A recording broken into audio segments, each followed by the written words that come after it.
안녕하세요. 오늘도 사연살롱을 찾아주셔서 감사합니다. 저는 시댁에서 한을 품었다가 저의 선행으로 인한 인연으로 시원하게 복수를 한 30대 여성입니다. 저는 2년 전 합의 이혼을 통해 시댁과 결별을 했는데요. 하지만 그렇다고 속이 시원하진 않았어요. 오히려 제겐 억울함과 한이 있었죠. 여자가 한을 품으면 여름에도 서리가 내린다는 말 들어보셨나요? 그 말처럼 제 서리는 한여름의 장마처럼 끈질기고 길었어요. 게다가 시어머니는 이혼 후 제게 끊임없이 저주를 퍼붓는 문자를 보내곤 했거든요. 어줍지 않은 애가 우리 집으로 시집을 와서 우리 아들 인생을 망쳤구나. 우리 아들 이혼남 만들어 놓고 네가 행복할 수 있을 것 같냐? 속 좁은 인간이 잘 되는 법 못 봤다. 넌 분명 망할 거다. 저는 가뜩이나 제가 이혼을 했다는 것에 저 스스로 큰 실망을 했는데 시어머니가 이런 식으로 나으니 화병이 날 것 같았어요. 한입 골수라는 말처럼 원한이 뼈에 사무쳤죠. 하지만 앞서 말씀드린 것처럼 제 선행이 저를 살렸어요. 저는 시원하게 시어머니에게 복수를 했고 시어머니는 이혼 뒤 제 모습을 보고 대굴대굴 구르며 분에 차하셨어요. 그도 그럴 것이 제가 백화점이라는 세계에서 신분 상승을 했거든요. 오늘 그 이야기를 들려드리려고 사연을 적어봅니다. 저는 고등학교 동창회 소개로 만난 남편과 2년을 연애하고 결혼을 했어요. 2년 동안 연애를 하면서 서로 부모님을 뵌 적은 없어요. 저희 부모님은 다른 지역에 사셔서 그랬고 시댁은 저희 동네에서 2분 거리로 가까웠는데 남편이 굳이 만나게끔 하지 않았어요. 간혹 제가 남편을 집 앞에 데려다 줄 때도 시부모님과 같이 사는 걸 뻔히 아는데 올라와서 차 한잔 하라고 하지도 않더라고요. 저는 그게 꼭 결혼을 반대하는 것 같아서 기분이 찜찜했어요. 그런데 2년 정도 흐르니 남편도 결혼을 하자고 하고 시댁에서도 반대는 없었죠. 그렇게 상견례 때 저는 시부모님을 처음 뵈었어요. 시아버지는 중학교 윤리교사라고 들었는데 그에 맞게 점잖고 고상했어요. 사근사근한 말씨에 언행도 배운 사람 같았어요. 그리고 시어머니도 부잣집 사모님처럼 우아하고 품이 있었죠. 상견례 때나 결혼식 때나 다른 어려움은 없었어요. 다만 시부모님이 결혼식에 예의를 갖춰주었으면 좋겠다고 생각했죠. 그래서 저희는 전통 혼례 마냥 혼담부터 납회까지 하기로 했고 그렇게 했어요. 그리고 시부모님은 주례는 결혼식에서 필수라며 강조했어요. 그래서 시아버지 학교의 교장님이 주례를 서주셨죠. 주례는 길었어요. 다들 왜 주례를 제외하는지 뼈저리게 느꼈어요. 그리고 웨딩드레스를 저희 부부는 특이하게 시어머니와 함께 보러 다녔는데 시어머니는 노출이 없는 고상한 디자인만 추천하셨고 다른 디자인에는 핀잔만 주셔서 시어머니가 원하는 디자인으로 단 한 번뿐인 결혼식을 진행할 수밖에 없었어요. 그리고 시아버지는 단호하게 결혼식을 할 때 주의해야 할 사항들을 말해줬죠. 단 한 명도 웃기지 말고 울리지 말아야 한다. 결혼식은 엄숙해야 해. 모든 너희들의 축복을 미소 짓는 단계에서 빌어줘야 한다. 박수만이 결혼식에서 들리는 소리여야 해. 이상한 축가나 축무 따위는 하지 말아라.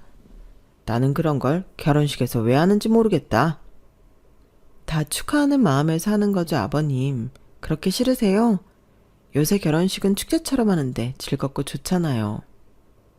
예, 무슨 그런 말을 하니? 결혼식이 무슨 애들 재롱잔치도 아니고 축제? 어른들을 모시고 무슨 축제야? 축제는 너희 아버님 말 잘 들어. 너는 어른이 말하는데 말대꾸는 너희 아버님이 말한 거 명확하게 빼고 패백은 꼭 해야 한다.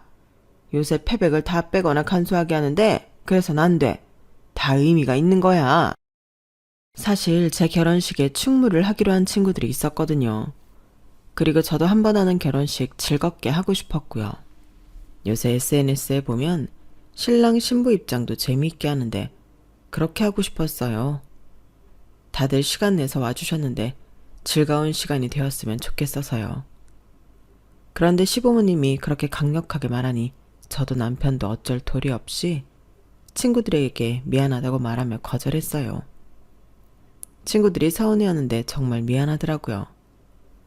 그렇게 저희는 미소와 박수만이 가득한 고상한 결혼식을 했어요. 그리고 축의금을 확인하는데 그때 시어머니가 본색을 드러내더군요. 요새는 결혼하면 축의금은 다 신랑 신부에게 주지 않나요? 결혼했으니 고생했다고요. 그리고 요샌 결혼식 비용도 만만찮으니까요. 그런데 저희 시어머니 정확하게 자기 몫을 가져가더라고요. 그리고 뒤에서 시아버지는 묵묵히 보고 계시고요. 그때는 계산이 정확한가 보다 하고 말았는데 지금 생각해보면 그때 알아차렸어야 했어요. 시어머니의 본색을 말이에요. 사실 저희 시어머니 매우 이해타산적이고 염세주의예요. 시아버지가 중학교 교사, 교육공무원이라고 말씀드렸죠. 그리고 시어머니는 친정아버지가 시립미술관 운영위원이자 꽤 유명한 화가예요. 그리고 친정어머니는 땅 부자라나요? 그리고 친언니는 대를 이어 화가이고 미대 교수라고 하더라고요. 그런데 저희 시어머니 꼭 돈에 쪼들리는 사람처럼 돈돈거려요. 웃긴 게 뭔지 아세요? 시어머니는 자기 자식들에게, 그러니까 저희 남편과 시누이에게 매달 키워준 값을 받아요. 처음에 제가 그 이야기를 듣고 의아해서 무슨 그런 경우가 있냐고 남편에게 물었어요. 왜냐하면 그게 무시할 만큼 적은 금액이 아니거든요. 키워준 값? 그런 게 어딨어. 솔직히 말해 자기가 태어나고 싶어서 태어난 것도 아니고, 안 그래? 나도 처음에는 그렇게 생각하긴 했는데 아이를 성인까지 키우는데 한두 푼 드는 것도 아니고 이동안 고생하셨으니까 용돈처럼 드리는 거야. 내가 내 월급으로 드릴 테니까 자기는 신경 쓰지 않아도 돼. 하지만 용돈은 별개였어요. 매년 명절이랑 생신, 어버이날에 드리는 용돈 말이에요. 그건 또 따로 드려야 했죠. 그래서 한 번은 제가 아이를 가질 계획이니 용돈을 조금 줄여도 되냐고 물었어요. 정말 큰 용기를 내서요. 어머님, 저 이제 슬슬 아이 가져볼까 하는데 어머님도 아시다시피 아이 키우는데 한두 푼 드는 게 아니잖아요. 그래서 어머님, 아버님 드리는 용돈 조금 줄여서 드려도 될까요? 아버님 아직 창창하게 버시잖아요. 은호가 그런 얘기도 너한테 하니? 얘는 참, 부부 사이에도 굳이 말하지 않아야 하는 것도 있는 건데 이건 너와 상관없는 일이야. 나랑 애들 아빠, 그리고 우리 애들에 대한 일이지. 그러니 넌 신경 쓸 필요도 이유도 없어. 그리고 네가 이런 식으로 말하는 거 보니 불만이 있는 모양인데 내가 애들 키움값 받겠다는데 그게 이상하니? 내가 쟤네들 키우는데 얼마나 많은 노력과 비용이 들었는 줄 알아? 넌 절대 모를 거다. 네 애를 가져도 모를 거야. 그리고 그것도 다 교육이다. 알긴 아니? 시어머니는 그런 얼토당토 않는 말을 했어요. 하지만 웃기잖아요. 자기 자식이 30이 넘었는데 무슨 교육이에요. 30이면 부모에게 교육 받을 시기는 아니지 않나요? 하지만 시어머니하고는 영 말이 안 통했어요. 속에 경일 끼었죠. 그리고 저희 시댁은 달에 1회 이상 저녁 식사를 하고 상반기와 하반기에 1회씩 여행을 가는 행사가 있었어요. 명절도 명절대로 챙기는데 참 행사가 많죠.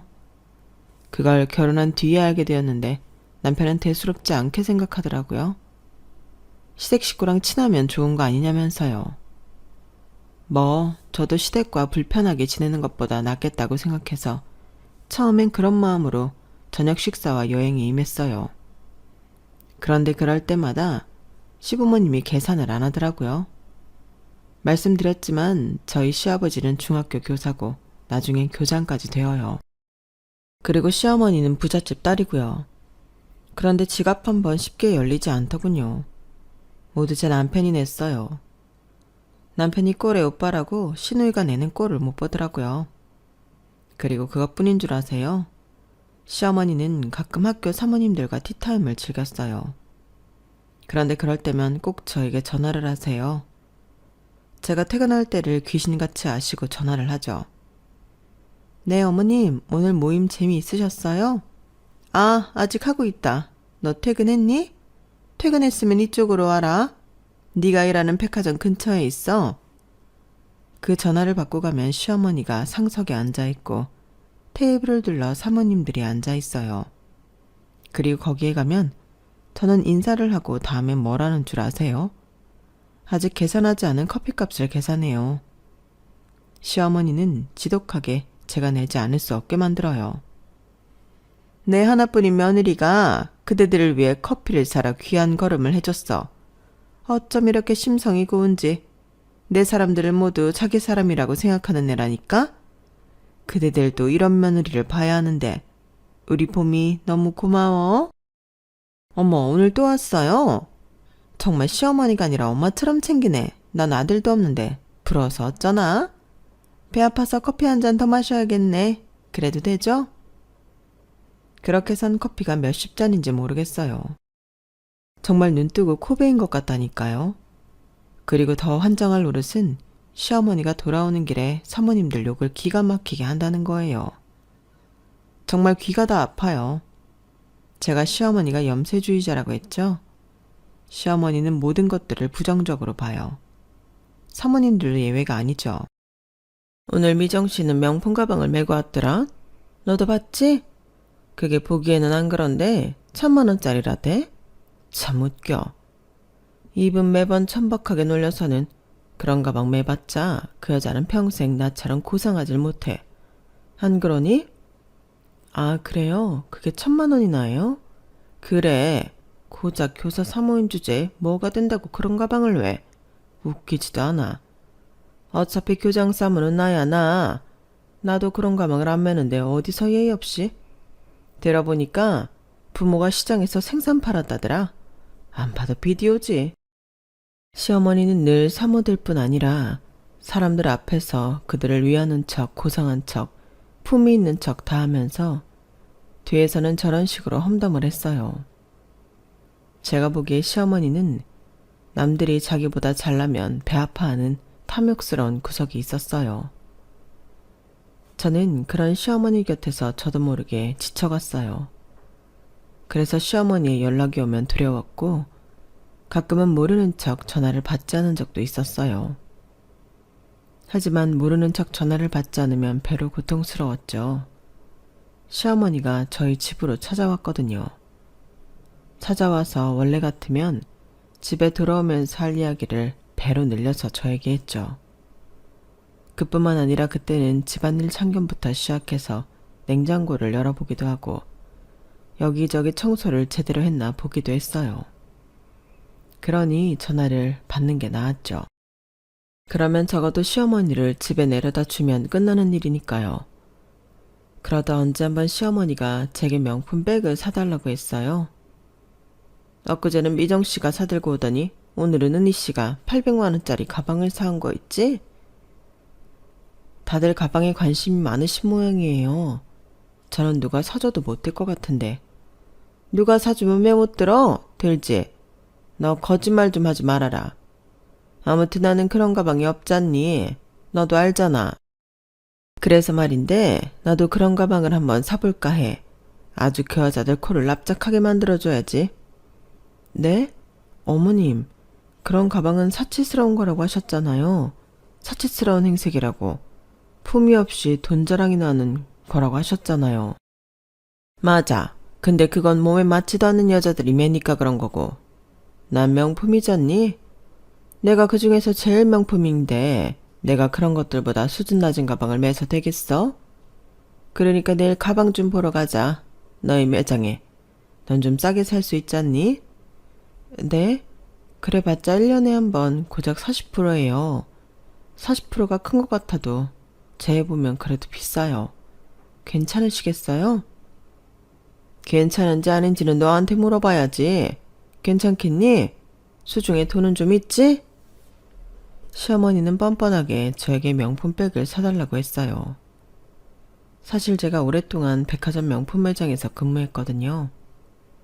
하지만 제가 명품 매장에 근무하면서도 한 번도 명품 가방을 사본 적이 없어요. 그렇게 매일 만지고 보는데 말이에요. 욕심이 없냐고요? 아니요. 어떻게 여자가 그런 좋은 브랜드 가방을 보고 욕심이 안 생기겠어요. 당연히 욕심이 생기죠.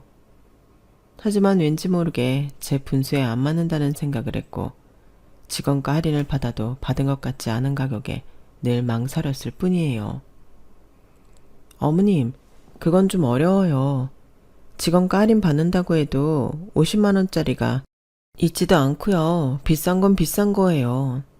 어머님이 명품의 가치는 인품에서 나온다고 했잖아요.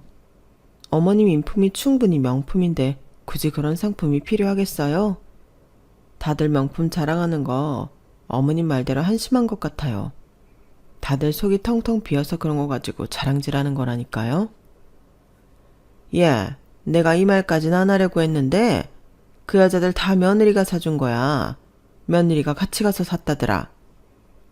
시어머니는 남의 며느리까지 들먹이면서 명품 백을 사달라고 했고 계속 실랑이를 하다가 집에 도착했어요. 그리고 남편에게도 그날 일을 이야기한 모양이더라고요. 남편이 와서 카드를 주는 거예요. 내가 카드 줄 테니까 당신이 사주는 척하고 사줘. 어머니가 당신한테 뭐 해달라고 한 적은 이제껏 없었잖아. 그런데 해달라고 하는 거 보면 많이 부러웠던 모양인데 그리고 당신도 어머니한테 뭐 해준 적 없는 것도 사실이고. 뭐? 내가 뭘 해준 적이 없어. 내가 일일이 모임하는 데 가서 계산하고 어른들 비위 맞추고 그런 건 뭐 쉬운 줄 알아? 그리고 당신이 매번 어머니한테 드리는 키워준 값 내가 이해하고 있잖아. 그런데 내가 여기서 뭘 더 해야 해? 당신은 왜 말을 또 그렇게 해? 내가 그런 말을 한 게 아니잖아. 뭐 선물하고 그런 적 없다는 말이지. 며느리는 무조건 선물이라는 걸 해야 해? 명품 가방을 당연히 사줘야 하냐고.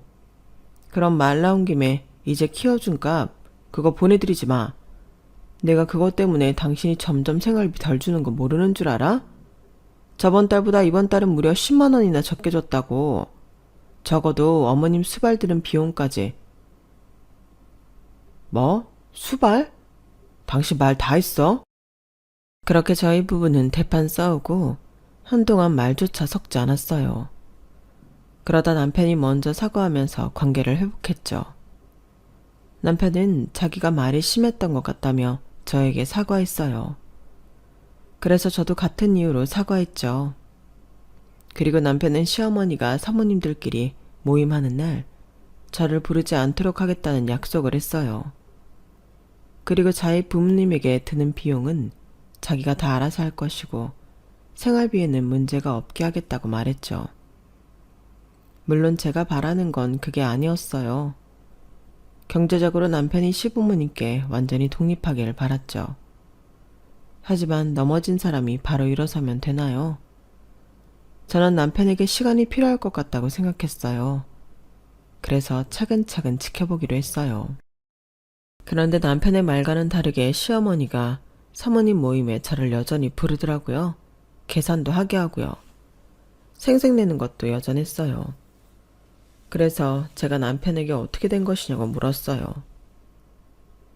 나한테도 시간이 필요하듯이 어머니한테도 시간이 필요하지 않겠어? 금방 어떻게 하자고 하면 괜히 반감 만들 거고, 안 그래? 당신이 그렇게 말했잖아. 하지만 어머니는 달라진 게 전혀 없던 걸. 내가 계산하도록 두는 것도, 그거 가지고 생색내는 것도 차도가 없는데 내가 달라진다는 걸 어떻게 믿어? 차도가 꼭 있어야 해? 당신이 너무 성급한 것 아니야? 나도 그렇게 바뀌어야 하는 거야? 지금 당신 군대 조교 같아. 시간을 준다며. 너무 빡빡하잖아, 당신. 뭐? 군대 조교? 군대 조교. 안 하면 불침번이라도 세우려고? 그래. 이건 무슨 가족이 아니라 군대 같잖아. 가족끼리 이래도 돼? 나 그렇게 말하지 않아도 사실 당신이 우리 엄마 가방 하나 안 사준 거 서운해. 자기는 직원가로 충분히 살 수 있잖아. 그런데 째째하게 정말. 째째하다고? 우리 급여 그렇게 많은 편 아니야. 매일 명품 만지고 있다고 명품 살 만큼 돈 버는 것도 아니고 명품이 쉬워지는 것도 아니야. 그렇게 덜컥 사들이면 다음엔 또 어떤 걸 사달라고 할지 자기가 어떻게 알아? 너 지금 우리 엄마 모욕한 거지? 그래, 그럼 죄책감 없이 말할게. 나 오늘 우리 주택 청약 깼어. 하도 엄마가 명품 가방 해서 한 개 사주려고. 뭐 어때? 아들이 명품 가방 사주는 게. 이러면 됐지? 당신이 아니면 된 거지? 뭐? 주택 청약을 깨? 그래, 어쩐지 돈이 안 빠져나가더라. 아무리 자기가 은행원이라고 해도 이런 걸 내 동의 없이 마음대로 해도 되는 거야? 법적으로 문제되는 건 아니야? 문제된다면 나 너 고소할 거야. 내가 그렇게 허술한 은행원으로 보여? 당연히 문제될 거 없지. 우리가 동의하에 청약 깬 거니까. 그러니까 괜히 엄한 사람 발 걸지 말고 지금 자기가 한 말들 다 사과해. 그럼 내가 선심 써서 자기가 엄마한테 가방 선물한 걸로 할 테니까. 선심 써서라고 했니? 너 그거를 다시 배워야 할 것 같은데? 선심 쓴다는 말은 이런 경우에 하는 말이 아니야. 네가 뭘 베풀었다고 선심을 써? 내 돈으로 가방 산 걸 네 선물이라고 퉁치는 거니까 선심이 맞지. 그 청약에 내 돈은 없니? 대체 왜 이렇게까지 막 나오는 거야? 아니, 남은 돈은 다시 통장에 넣을 거야. 안 건들 거라고. 그리고 청약이야 다시 들면 되는데 왜 그래? 그러게, 애초에 당신이 우리 엄마한테 가방 사줬으면 됐잖아. 너 우리 엄마한테 800만 원 하는 명품 가방 사줄 수 있어? 지금 당장 말해봐. 벌써부터 눈빛이 흔들리지? 지금 네가 느끼는 마음이 내 마음이야. 너무 솔직해서 민망하지? 아니, 네가 우리 엄마한테도 그렇게 했으면 아무 말 안 해. 그런데 너무 내로남불이잖아. 너희 엄마한텐 내가 명품백 사줘야 하고 네가 우리 엄마한테 하는 짓은 대체 뭐지? 너 명절에 가면 거실에 내내 앉아만 있잖아. 그리고 우리 아빠 투명 중인 상황에 네가 얼마나 자주 갔어? 한 달에 한 번은 갔니?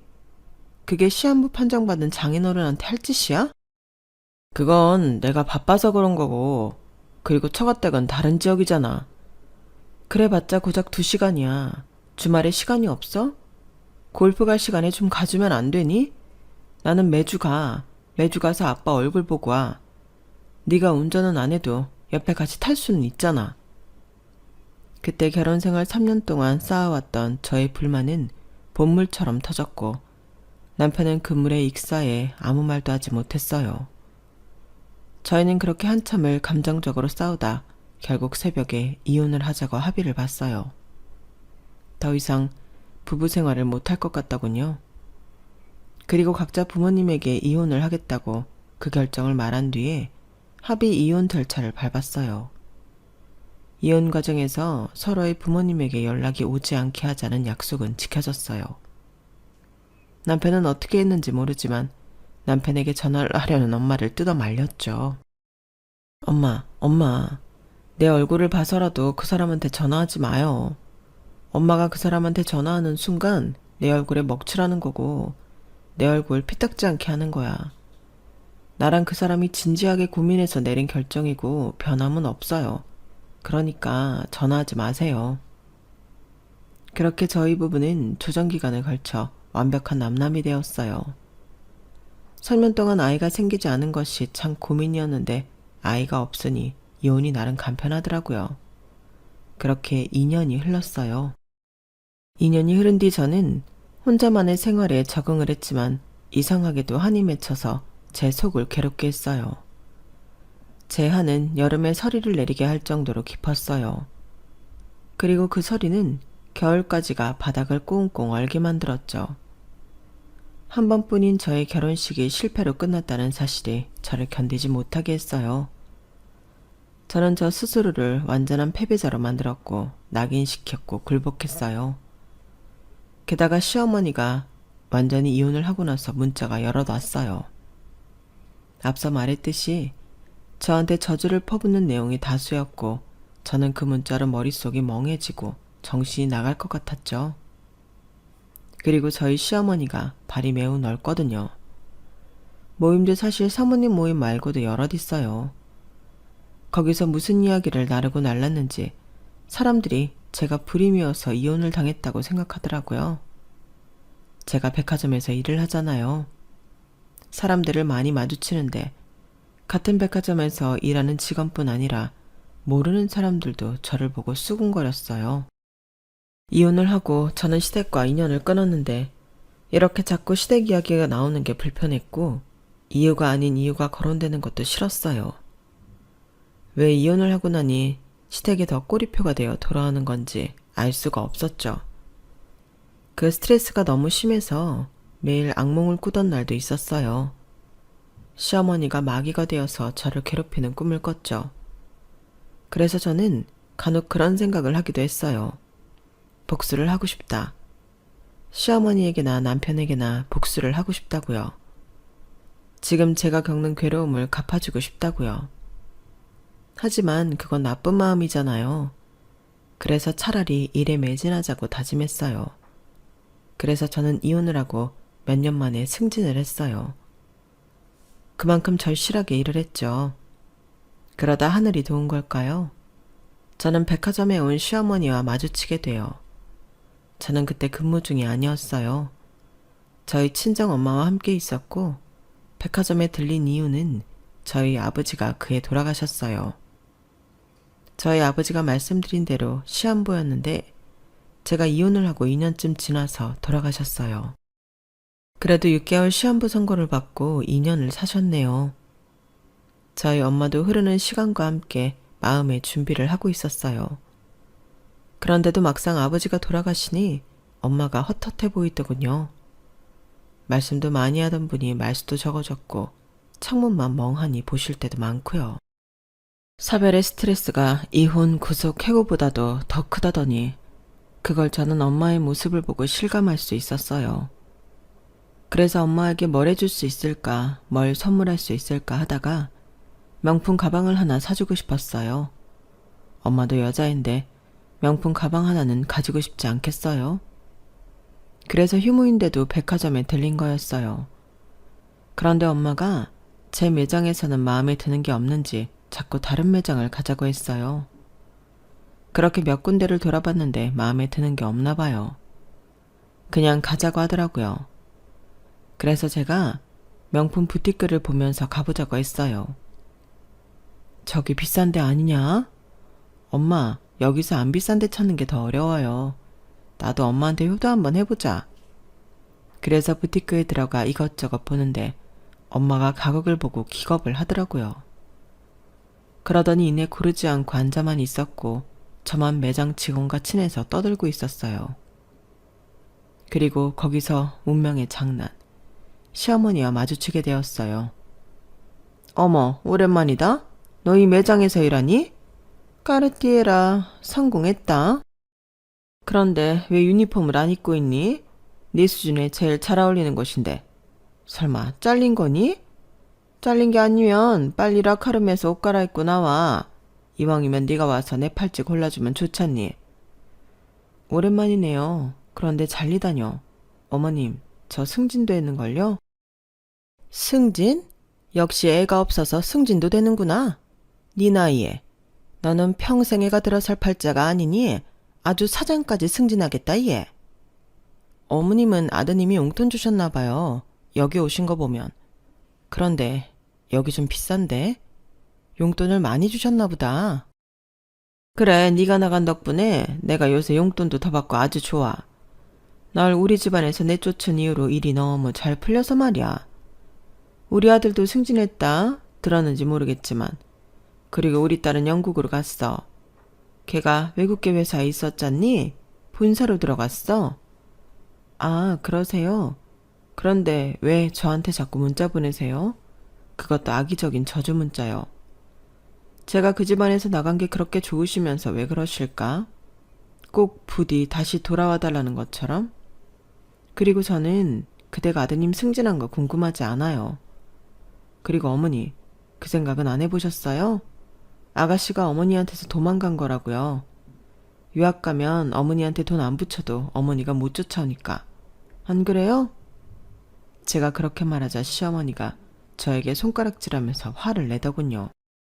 그리고 저에게 손찌검을 하려고 하는데 지나가던 백화점 지점장님이 제게 오더니 90도로 인사를 했어요. 그리고 저와 이야기를 하던 친한 직원이 저를 VVIP실로 안내했죠. 아마 저를 도와주고 싶어서 그랬던 모양이에요. 하지만 도와주고 싶어도 VVIP실에는 아무나 들어갈 수가 없죠.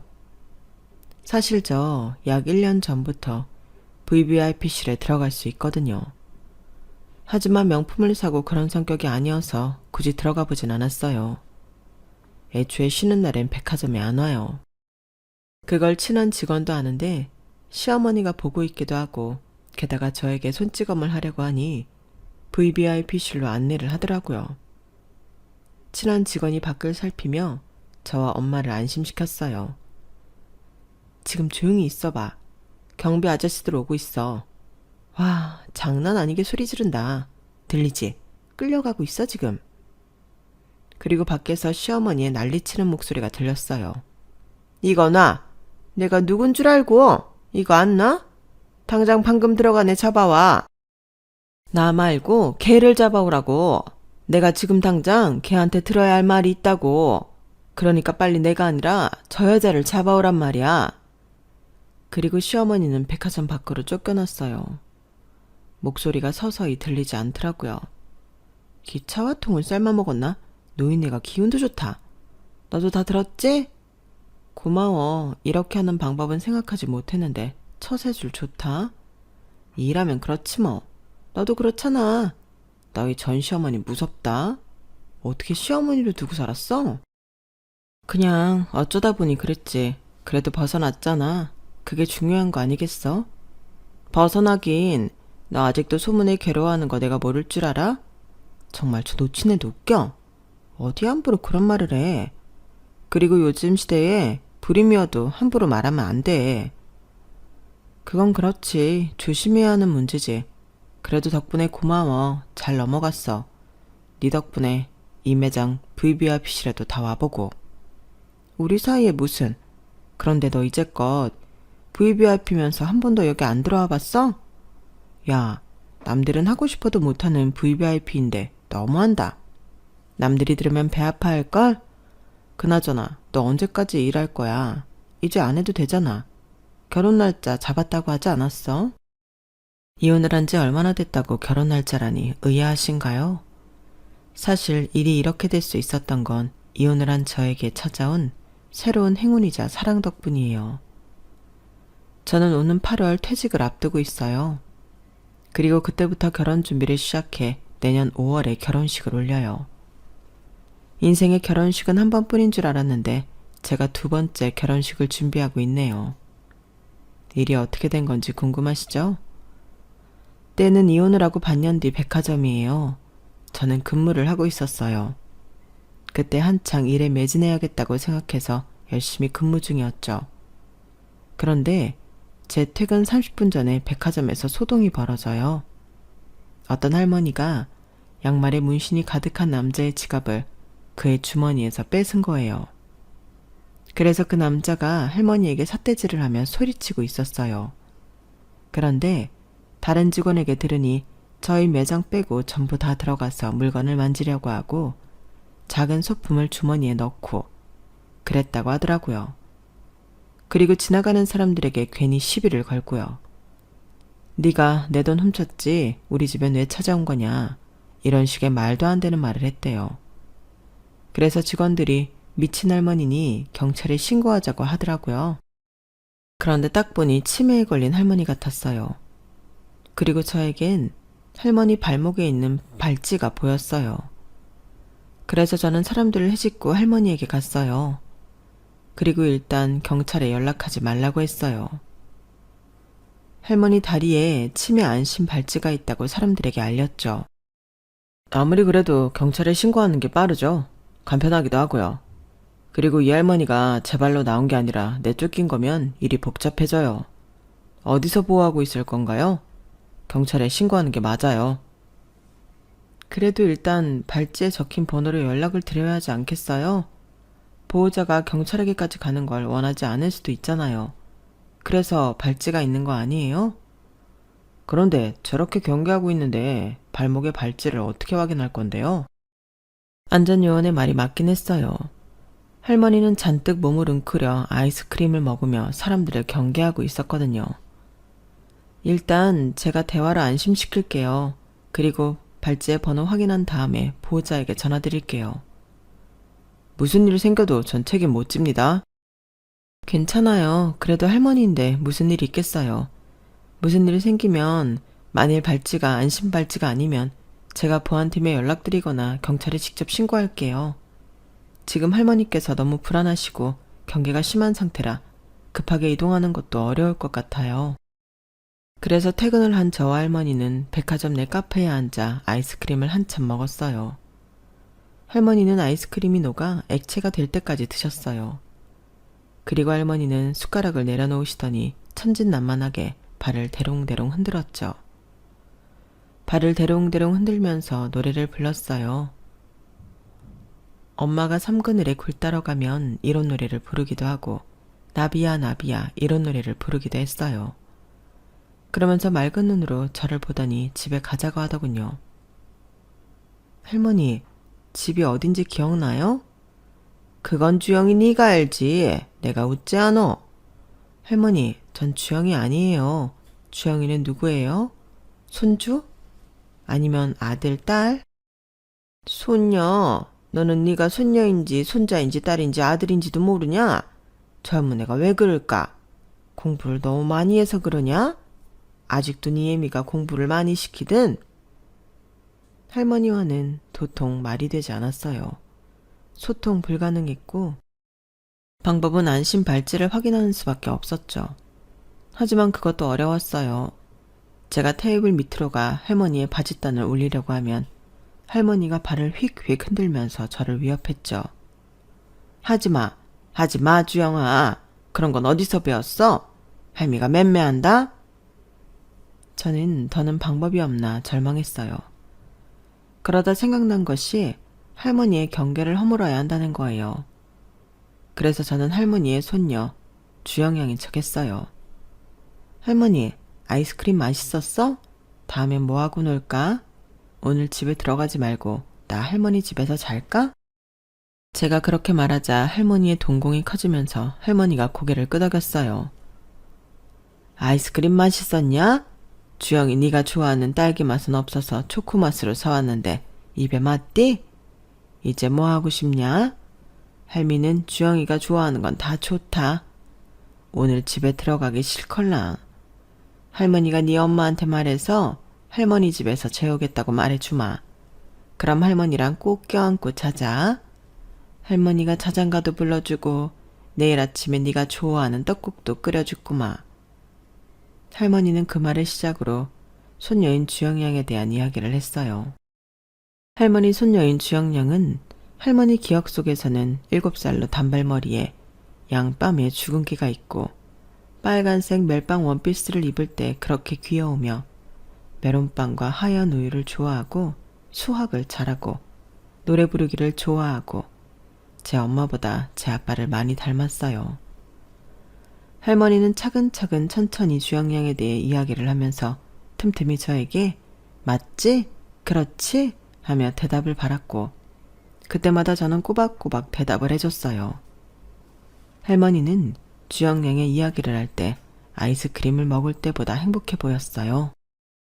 그 모습을 보니 참 사람이 늙는다는 게 슬프기도 하고 그럼에도 가장 소중한 기억을 가지고 산다는 게 대단하기도 하고 그랬어요. 그렇게 몇 시간을 할머니와 대화를 하다 보니 나중엔 할머니가 잠들더라고요. 아주 고온히 잠드셨어요. 이때다 싶어서 테이블 밑으로 가 안심 발찌를 확인했어요. 다행히 번호가 적혀 있더라고요. 저는 적혀 있는 번호로 전화를 했어요. 처음엔 통화음이 가다가 음성 사서음으로 연결된다는 안내음이 흘렀어요. 두 번째도 그랬고요. 그러니까 불안하더라고요. 정말 보호자가 할머니를 버린 게 아닌가 싶어서요. 그런데 세 번째 전화가 연결되었어요. 여보세요? 아, 네, 지금 할머니 한 분은 보호 중인데 보호자신가요? 제가 그렇게 물으니 전화를 받은 상대방이 안도의 한숨을 길게 쉬더라고요. 그리고 저에게 묻지도 않고 따지지도 않고 고맙다는 말만 반복했어요. 그 뒤에 장소가 어디냐고 물었죠. 그런데 제가 백화점이라고 말하니 다시 한숨을 쉬더라고요. 아까의 안도와는 다른 종류의 한숨이었어요. 저는 일단 기다리겠다고 하고서 보호자를 기다렸어요. 보호자는 15분도 안 되어서 도착했다는 문자를 보냈어요. 저는 아이스크림 가게에 있다고 답장을 했죠. 그 사람은 백화점을 빠삭하게 아는지 금방 찾아오더라고요. 그런데 그 사람은 제가 아는 사람이었죠. 저희 백화점 지원 본부장이자 이사였죠. 저는 놀라서 일어나 꾸벅 인사를 드렸어요. 다행히 높으신 분이 저를 알 리 없었죠. 그래서 저는 간단히 자기소개를 했어요. 저희 식구인 줄 몰라보고 본의 아니게 패를 끼쳤습니다. 죄송합니다. 그리고 꽤 오랜 시간 저희 어머니랑 같이 계셔주셔서 감사합니다. 제가 이 은혜를 어떻게 갚아야 할지. 알고 보니 할머니는 지원본부장이자 이사님의 어머니셨더라고요. 저는 괜히 아이스크림을 드시게 한 게 마음에 걸려서 사과를 드렸어요. 아이스크림이 드시고 싶다고 하셔서 사드렸는데 괜한 걸 드시게 한 건 아닌가 모르겠네요. 죄송합니다. 아, 원래부터 단 걸 좋아하셔서 괜찮습니다. 얼마나 왔습니까? 아니에요. 고작 몇천 원 정도인데요. 괜찮으시다면 다행이고요. 그럼 전 이사님도 오셨으니 가보도록 할게요. 그렇게 이사님에게 인사를 한 뒤 가려고 하는데 이사님이 제 손을 잡더라고요. 네? 그런데 저희 어머니께서 무슨 말씀을 하셨나요? 원래는 통 말씀이 없으시거든요. 무건수행하듯이. 주무시는 시간 제외하면 모든 시간엔 창문 밖만 보세요. 그런데 여기까지 오신 거 보면 무슨 말씀을 하셨을 것 같아서. 그래서 저는 손녀인 주영양에 대해 이야기를 했다고 말했어요. 그러자 무슨 이야기를 했는지 자세히 묻길래 할머니가 말씀하신 그대로 이사님께 말씀드렸죠. 그러니까 나이 먹은 성인 남자가 눈물을 훔치더라고요. 제가 왜 그러냐고 물었어요. 손수건을 건네면서요. 아, 그 주영이가 제 딸입니다. 애가 8살 때 별거를 했고 10살 때 이혼을 했어요. 아이 양육권은 아이 엄마가 가지고 갔고요. 그래서 어머니는 애가 8살 때부터 본 적이 없어요. 참 주영이를 예뻐했어요. 사실 그 아래 2살 터울 아들이 있는데 손자보다 손녀를 더 예뻐했죠. 원래 친할머니들은 손자를 더 예뻐하는데 그렇죠? 근데 딸애가 참 맑았어요. 싱글벙글 웃고 노래하고 춤추고 재롱도 참 많이 떨었죠. 할머니가 딸아이를 좋아하는 만큼 그 애도 할머니를 좋아했어요. 할머니 집에 간다고 하면 뜬 눈으로 밤을 지샜죠. 그리고 할머니 집에 가면 차에서 내리자마자 뛰어가서 할머니에게 폭 안겼어요. 자주 아이들을 봐주셨어요. 본인이 좋아하셔서요. 그러다 제가 별거하고 이혼하게 되니 못 보셨고 1년 전부터 중증 치매 증세를 보이더니 말을 잃으셨죠. 그러다 가끔 하는 말이 주영이 이야기예요. 많이 그리우신 건지. 하지만 벌써 그 아이도 사춘기가 되어서 할머니를 기억할지 모르겠네요. 아, 제가 말이 길었죠? 그러면서 이사님은 다시 눈물을 훔쳤어요. 그리고 주무시는 할머니를 흔들어 깨웠죠. 하지만 도통 할머니가 일어나지 않았어요. 이거 참 안고 갈 수도 없는데 잠시만 앉아서 기다리세요. 저도 같이 기다려드릴게요. 시간을 뺏어서 죄송합니다. 도와주신 것도 있는데. 아니에요. 저도 즐거웠어요. 할머니가 손녀부를 많이 사랑하셨나 봐요. 지금도 사랑하시는 것 같고요. 어머니가 그쪽을 주영이로 착각했다고 그랬죠? 한 번도 이런 적이 없었는데. 아무쪼록 정말 감사합니다. 제가 이 은혜는 반드시 갚을게요. 그렇게 저희는 간단한 대화를 했고 할머니 이야기뿐 아니라 다른 대화도 잘 통했어요. 그리고 며칠 지나지 않아 이사님은 정말 저에게 보답을 하겠다며 식사를 대접했어요. 그렇게 식사를 했고 그날도 대화가 잘 통했죠. 그래서 커피도 마셨어요. 드라이브도 했고요. 그리고 저희는 지금 느끼는 감정을 확인하듯 몇 번 더 만나다가 연애를 시작했어요. 연애를 하면서 저는 처음으로 나무 그늘 같은 안정감을 느꼈어요. 이사님은 저보다 10살이 많지만 많은 만큼 인자하고 저를 품어줄 수 있는 사람이었죠. 그리고 이사님은 제가 자기 부모님에게 잘하는 만큼 저희 부모님에게도 잘했어요. 내로남불이지 않았어요. 저희 아버지가 돌아가셨으니 이제 엄마가 혼자 사시잖아요. 그러니 마당에 CCTV도 달아주고 도어락도 설치해주고요. 엄마가 고추밭 농사를 돕는 아르바이트를 하는데 몸이 걱정된다며 안마의자까지 보냈더라고요. 그런 대우를 처음 받아봤어요. 그래서 저는 더더욱 이사님에게 확신이 섰고 그분의 프로포즈에 고개를 끄덕일 수 있었어요. 그리고 제가 백화점 VVIP가 된 건 이사님이 본인이 필요한 것들을 사면서 제 이름으로 적립을 했기 때문이에요. 제가 필요 없다고 했는데 언제 쓸 일이 생길지 모른다며 해놓겠다고 하더라고요. 지점장님이 제게 인사한 이유도 제가 이사님 애인이자 예비 신부임을 알고 있기 때문이고요. 배우는 이래요. 그리고 제가 위협을 당했다는 사실을 알고 걱정이 된 이사님이 저와 엄마를 데리러 왔는데요. 그 앞에 시어머니가 서 있는 거예요. 너 이게 뭐 하는 짓이니? 아주 내 얼굴에 먹칠을 할 작정이야? 네가 VVIP라니 이게 어떻게 된 일이니? 너 나를 속인 거야? 그렇게 말하면 날뛰길래 저는 한숨을 푹푹 쉬며 시어머니에게 일침을 날렸어요. 이사님, 먼저 들어가 계세요. 어머님, 아니 이제 어머님도 아니죠. 아주머니, 여기서 이러시면 안 돼요. 제가 VVIP든 일반 회원이든 그게 어떻게 아줌마를 속인 일이죠? 저 이제 그 댁 며느리 아닙니다. 함부로 할 수 있는 사람이 아니란 말이에요. 그러니 앞으로 제 인생에 나타나지 않았으면 좋겠네요. 뭐야? 네가 왜 이 외제차에 타? 그리고 이 남자는 누구야? 새로 시집이라도 가겠다는 거야? 네가 이혼녀여도 괜찮대? 어? 임신도 못하는 게. 그러자 차창이 열리더라고요. 네, 괜찮습니다. 어차피 저도 이혼남이고요. 자기야, 빨리 타. 이사님의 재치 있는 말에 시어머니 뒤로 넘어가더군요. 바닥에 앉아서 땅을 치며 우는데 볼만했어요. 그렇게 저는 평생 풀지 못할 줄 알았던 한을 풀고 시원한 복수를 했어요. 들어보니 시어머니는 백화점 블랙리스트로 등록되어 쉽게 들어오지도 못하는 모양이에요. 전 남편도 제 소식을 듣고 엄청 분해하더군요. 우리의 사랑이 그렇게 가벼웠냐느니 그런 문자를 보냈길래 답장을 하지 않고 차단했어요. 저는 이제 제 앞날에 펼쳐질 꽃길만 생각하려고요. 내년에 있을 결혼식이 기대가 되어요. 여기까지가 제 사연입니다. 여러분들의 앞날도 제 앞날처럼 복이 가득하고 꽃길이 펼쳐져 있길 바랍니다. 사연 들어주셔서 감사합니다. 오늘도 좋은 하루 되세요. 여러분, 사연 댓글에 응원과 현명한 조언 부탁드려요.